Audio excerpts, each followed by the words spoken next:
أعوذ بالله من الشيطان الرجيم. بسم الله الرحمن الرحيم.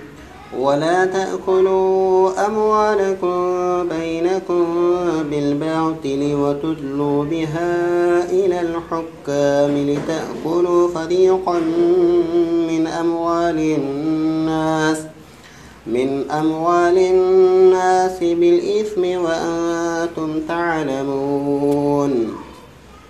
يسألونك عن الأهلة قل هي مواقيت للناس والحج وليس البر بأن تأتوا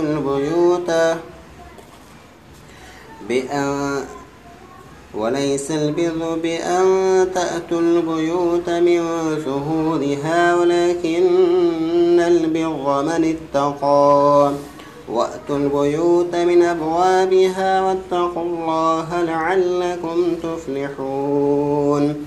وقاتلوا في سبيل الله الذين يقاتلونكم ولا تعتدوا إن الله لا يحب المعتدين.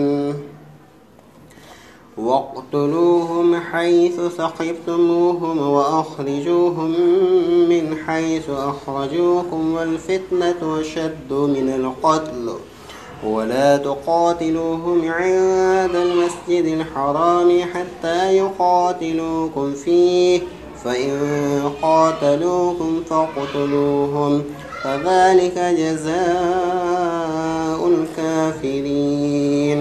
فإن انتهوا فإن الله غفور رحيم.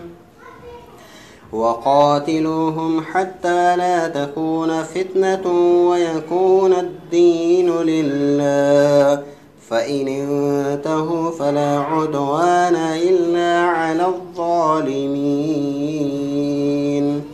صدق الله العظيم.